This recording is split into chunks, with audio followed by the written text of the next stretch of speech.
என்ன டேஸ்ட் இருக்குன்னு சொல்லுங்கள். இப்படி மூலிகையை பறித்து நல்லா சாப்பிட்றாரு. ஒரு சில மூலிகைகளில் பார்த்தீங்கன்னா நஞ்சு இல்லை, அதனால் நம்ம டைரெக்டாக எடுத்துக்கலாம்.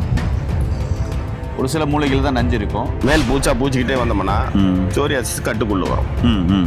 ஓகேங்களா? அதே இதே இலையை உள்ளுக்கும் சாப்பிடலாம். சோரியாசிஸ் உள்ளும் இந்த இலையெல்லாம் நல்லா பறிச்சுட்டு நல்லா நைஸாக அம்மியில் அரைச்சிடணும். அரைச்சிட்டு ஒரு நெல்லிக்காய் அளவுக்கு அரைச்சிக்கணும். அரைச்சிட்டு ஒரு 2 லிட்டர் நல்லெண்ணெய். சுகருக்கு நாவல் கொட்டை 1 கிலோ வாங்கிடணும். இதை நல்லா இவ்வளோ தழை பிடிக்கணும். பிடிக்க நல்லா இடிச்சு சாறு எடுத்துக்கிட்டு ஒரு பேஷனில் அந்த நாகல் கொட்டையை போட்டுட்டு இந்த சாரை அது நாகல் கொட்டை முழுக்க விட்டுடணும். விட்ட உடனே அந்த கொட்டை பூரா உறிஞ்சி இதை பிடிக்கும். நைட்டு ஃபுல்லாக ஊற வைக்கணும், காலையில் காய வைக்கணும்.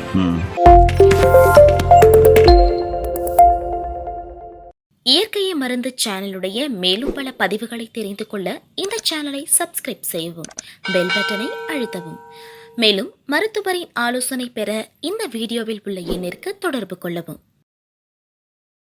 இயற்கை மருந்து நேயர்களுக்கு வணக்கம். நம்முடைய அருகில் பாரம்பரிய சித்த வைத்தியர் மதிப்புக்குரிய கனகரன் ஐயா இருக்காரு. அவர் மூலிகை பித்தன், மூலிகை அவ்வளோ சாப்பிட்டு காமிப்பாரு. இன்னைக்கு அந்த மூலிகையும் சாப்பிட்டு காமிப்பாரு. அவருடைய அருகில் பார்த்தீங்கன்னாக்க சொல்லவே வேண்டாம், மூலிகை சிகரம் செம்மலதர்சன் ஐயா கூட இருக்காரு. அவ்வளோ பிரசித்தமான ஆள். மூலிகை தெரியாத மூலிகைகளே இல்லை. இவர்கிட்ட ஸ்கின் டிசீஸ், சோரியாசிஸ் சம்மந்தமான பிரச்சனைக்கு ஏதாவது மூலிகை இருக்கான்னு கேட்கும்போது அனைத்து வகையான தோல் நோய்க்கும் ஸ்கின் டிசீஸ்க்கும் மூலிகை சொல்றேன்னாரு. அது என்னன்றது இந்த வீடியோவில் பார்க்கலாம். வாங்க வீடியோக்குள்ள போகலாம். ஐயா வணக்கம் ஐயா, எப்படியா இருக்கீங்க? நல்லா இருக்கு சார். ஐயா உங்களுடைய கையில் பார்த்தீங்கன்னாக்கா ஆடு தீண்டா பாலை அப்படின்ற ஒரு மூலிகை வச்சிருக்கீங்க. நண்பர்களே, இதுதான் ஆடு தீண்டா பாலை. இந்த மூலிகையே நம்ம என்ன பண்ணணும் அப்படின்னா, சோரியாசிஸ் சம்பந்தமான பிரச்சனை உள்ள இடத்துல இது ஆயிலா காய்ச்சலாம், இல்ல மேல் பூச்சா பூசலாம். இது எப்படி ஆயில் காய்ச்சலாம், இது எப்படி மேல் பூச்சா பூசலாம், இல்ல இதோட என்னென்ன மூலிகைகள் போட்டா சோரியாசிஸ்க்கு அற்புதமா வேலை செய்யும் அப்படின்றத நம்ம ஐயா கிட்ட கேட்க போறோம். சோரியாசிஸ் ஏன் வருதுன்றதும் ஐயா கிட்ட கேட்க போறோம். ஐயா நீங்க சொல்லுங்க, சோரியாசிஸ் ஏன் வருது?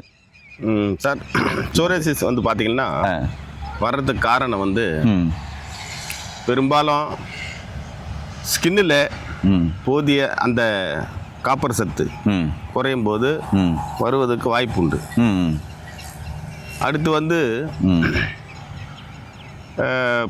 காலநிலை மாற்றம், நவக்கிரகத்தினுடைய கோளாறுகள். ஏன்னா சித்தர்கள் அதான் சொல்றாங்க, கிரகத்தினுடைய கோளாறுனால இந்த சோரியாசிஸ் ஏற்படுறதுக்கு நிறைய வாய்ப்பு உண்டு. அதனாலே தான் வருது. ஏன்னா பெரிய நோய்களில் அது அந்த லைனில் வரக்கூடிய பெரிய நோய், அது பெரிய வியாதி அது. ஆக அந்த பெரும்பாலும் அந்த கிரகநிலை தாக்கத்தினால தான் அந்த சோரியாசிஸ் வர்றதா அவங்க சொல்கிறாங்க. இன்னும் நிறைய காரணங்கள் இருக்கு, இருந்தாலும் மெயின் காரணம் அதுதான். ஆமாம், கிரகநிலை தாக்கம். சரிங்கய்யா, இந்த சோரியாசிஸுக்கு இந்த ஆடு தீண்டா பாலை மூலிகையிலிருந்து எப்படி அந்த மூலிகையா பயன்படுத்தினாக்கா அந்த சோரியாசிஸ் முற்றிலுமா குணமாகும், தோல் நோய் முற்றிலுமா குணமானு சொல்றேங்க? இதை பார்த்தீங்கன்னா அப்படியே இந்த இலையை நல்லா பறிச்சுக்கணும். இலையை பறிச்சுக்கிட்டு இதனோட ஒரு கைப்பிடி இலை, ஒரு கைப்பிடி இலை வெண்பாலை இலை, இது ரெண்டையும் போட்டு ஒரு 5 நாளைக்கு வெயிலில் வைக்கணும். வச்சிங்கன்னா 5 கலராக மாறும் எண்ணெய். மாறின பிறகு வடிகட்டி அதில் கொஞ்சம் மஞ்சள் பொடி போட்டு எண்ணெய் ஊற்றணும். தேங்காய் எண்ணெய். தேங்காய் எண்ணெயில் நீங்கள் சொன்னது பறித்து போட்டு வெயிலில் வைக்கணும். 5 கலராக மாறும். 5 கலராக மாறும். அதுக்கப்புறம் இந்த எண்ணெயை வடித்து வச்சுக்கிட்டு மேல் பூச்சா பூச்சிக்கிட்டே வந்தோம்னா சோரியாசிஸ் கட்டுக்குள்ளே வரும். ஓகேங்களா? அதே இதே இலையை உள்ளுக்கும் சாப்பிடலாம். சோரியாசிஸ் உள்ளவங்க இந்த இலையெல்லாம் நல்லா பறிச்சுட்டு நல்லா நைஸாக அம்மியில் அரைச்சிடணும். அரைச்சிட்டு ஒரு நெல்லிக்காய் அளவுக்கு அரைச்சிக்கணும். அரைச்சிட்டு ஒரு 2 லிட்டர் நல்லெண்ணெய் வாங்கிட்டு இந்த இலையை நல்லா நைஸாக அரைச்சிட்டு அதுக்குள்ளே போட்டுடணும். சிறு தீயில் வச்சு நல்லா காய்ச்சி எடுத்துக்கணும். காய்ச்சி எடுத்துக்கிட்டு இதை ஒவ்வொரு ஸ்பூன் தினம் குடிச்சிக்கிட்டே வரணும். உள்ளுக்கு பாலில் ஒரு டம்ளர் பசும்பாலில் விட்டு குடிச்சிட்டு வரும்பொழுது அந்த தோல் நோய் படிப்படியாக குணமாயிடும். ஓ, இந்த புழுவெட்டெல்லாம் தலையில் இருக்கு, அதுக்கெல்லாம் என்ன பண்றதுயா? புழுவெட்டுக்கு இதை நார்மலாகவே சும்மா பச்சையாகவே தேய்ப்பாங்க. அந்த இடத்துல அரைச்சிட்டு அந்த புழுவெட்டில் அழுத்தி தேய்ச்சிட்டு வந்தோம்னாலே அங்கே முடி வர ஆரம்பிச்சிடும். அது மாதிரி ஒரு சிறப்பான மூலிகை இது. இன்னும் சுகருக்கும் வேலை செய்யும். சுகருக்கு எப்படி சொல்லுங்க? சுகருக்கு வந்துட்டு நாவல் கொட்டை 1 கிலோ வாங்கிடணும். இதை வந்து நல்லா இவ்வளோ தழை பிடிக்கணும். பிடிக்க நல்லா இடித்து சாறு எடுத்துக்கிட்டு ஒரு பேஷனில் அந்த நாகல் கொட்டையை போட்டுடணும். போட்டுட்டு இந்த சாரை அது நாகல் கொட்டை முழுக்க விட்டுடணும். விட்ட உடனே அந்த கொட்டை பூரா உறிஞ்சி இதை குடிக்கும். நைட்டு ஃபுல்லாக ஊற வைக்கணும், காலையில் காய வைக்கணும். அந்த மாதிரி ஒரு 2 முறை பாவனை பண்ணிட்டோம்னா இந்த கசப்பெல்லாம் அது இழுத்துக்கும். அதுக்கப்புறம் அந்த கொட்டையை நல்லா பொடி பண்ணி வச்சுக்கிட்டு ஒவ்வொரு ஸ்பூன் காலை மாலை சாப்பிட்டு வரும்போது சுகரை கண்டிக்கும். என்ன நண்பர்களே, சோரியாசிஸ் சம்பந்தமான பிரச்சனைக்கு ஒரு அற்புதமான தீர்வு சொல்லியிருக்காரு. அதே மாதிரி சுகருக்கும் பார்த்தீங்கன்னாக்கா சொல்லியிருக்காரு. இன்னும் நிறைய விஷயங்கள் ஐகடிக்கலாம். சொல்லுங்க ஐயா. இன்னும் வெண்புள்ளி வருது இல்லை? ஆமா. அதுக்கு இதே போல இந்த இலையை நல்லா நைஸாக அரைச்சி நல்லெண்ணெயில் போட்டு காய்ச்சிடணும். ஒரு நெல்லிக்காய் அளவு அரைச்சி 1 லிட்டர் நல்லெண்ணெயில் போட்டு பதமாக காய்ச்சி எடுத்து வச்சுக்கிட்டு இதை இதே போல் பாலில் வந்து ஒரு அரை ஸ்பூன் அளவு குடிச்சிக்கிட்டே வந்தாங்க. உள்ள தினம் வயிறு சுத்தமாகி வயிற்றில் இருக்கிற பூச்சி கீச்செல்லாம் போய் அந்த வெண்மேகம் வந்து அப்படியே மறையும். லூகோடர்மான்னு சொல்லக்கூடிய அந்த வெண்புள்ளி மறையும். மேலேயும் இதை தடவலாம். அந்த மாதிரி ஒரு சிறப்பான மூலிகை இது. என்ன நேர்களே, இவ்வளோ ஆடு தினப்பழல இவ்வளோ மூலிகை மருத்துவம் சொல்லியிருக்காரு. இன்னும் நிறைய இருக்கு. இது ஏதோ இருக்கு ஐயா?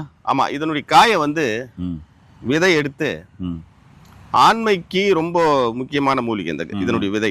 ஆமா, ரொம்ப நைஸா இருக்கும். அதாவது விந்து சீக்கிரம் போயிடுதுன்னு சொல்றாங்கல்ல. ஆமா, அவங்களுக்கு இதை கூட பூனைக்காளி விதை, பூமி சக்கரை கிழங்கு, நிலப்பனை கிழங்கு, இந்த விதையெல்லாம் சம பாகம் போட்டு தேங்காய் பாலில் அரைத்து மாத்திரையா ஊட்டி வச்சுக்கின்னு ஒரு 5-10 நாளைக்கு சாப்பிட்டா போதும். விந்து ஸ்தம்பனம் ஆயிடும். ஓ, இழந்து போன ஆண்மையை திருப்பி பெறலாம். விந்து ஸ்தம்பனத்துக்கு இந்த விதையில வந்து சக்தி இருக்கு. அதே போல இந்த வேரை வந்து கட் பண்ணி எடுத்துக்கிட்டு நல்லா பொடி பண்ணி எடுத்துக்கிட்டு இதில் வந்து மிளகு 100 கிராம் வேருக்கு 10 கிராம் மிளகு தூள் கலந்துட்டு பாலில் சாப்பிட்டு வரும்பொழுது பூச்சிக்கடி, வண்டுக்கடி, சையான் கடி, பூரான் கடி, திணவுகள்லாம் தீரும். ஓ, அந்த திணவு, அந்த அரிப்பு, தடிப்பெல்லாம் தீரும்ன்றாரு. ஏன்னே அற்புதமான மூலிகையை பார்த்துருக்கோம். இந்த மூலிகையை வந்து இப்போ சாப்பிட்டு காமிப்பாரு. அதையும் பாருங்க நண்பர்களே. பார்த்தீங்கன்னாக்கா ஆடு திண்டாப்பால் கையில் வச்சிருக்காரு. இப்போ ஒரு அழகாக சாப்பிட்டு காமிப்பாரு பாருங்க. சாப்பிடுங்க ஐயா. சாப்பிட்டு எனக்கு என்ன டேஸ்ட் இருக்குன்னு அப்படின்னு சொல்லுங்க. என்ன டேஸ்ட் இருக்குன்னு சொல்லுங்க. இப்படி மூலிகையை பறித்து நல்லா சாப்பிட்றாரு. ஒரு சில மூலிகைகளில் பார்த்தீங்கன்னா நஞ்சு இல்லை, அதனால நம்ம டைரெக்டாக எடுத்துக்கலாம். ஒரு சில மூலிகைகள் தான் நஞ்சு இருக்கும். ஐயா, என்ன டேஸ்ட் இருக்கு சொல்லுங்க ஐயா? கசப்பு, துவர்ப்பு ரெண்டுமே கலந்துருக்கு. லைட்டாக இனிக்குது. கசப்பு, துவர்ப்பு, இனிப்பு எல்லாமே இருக்கு. எல்லாம் கலந்த ஒரு அற்புதமான மூலிகை. ஆடு சாப்பிடாதனால தான் இது ஆடு தீண்டாப்பாலைன்னு பேர். ஆடு சாப்பிடாதனால தான் அது பேரே ஆடு தீண்டாப்பாலைன்னு வச்சிருக்காங்க. இப்படிப்பட்ட மூலிகைகள்லாம் தெரிஞ்சுக்கொள்ள நம்முடைய சேனலை சப்ஸ்கிரைப் பண்ணுங்க. ஒருவேளை உங்களுக்கும் ஸ்கின் சம்பந்தமான பிரச்சனை இருக்கா, இந்த மூலிகை பயன்படுத்துங்க. ஒருவேளை மூலிகைலாம் கிடைக்கல, கீழே போகிற நம்பருக்கு கால் பண்ணுங்க. மீண்டும் இன்னொரு சந்திக்கலாம். அதுவரையில் உங்கள் அன்பு சொன்னார் ஹரிதாஸ். நன்றி, வணக்கம். வணக்கம் ஐயா.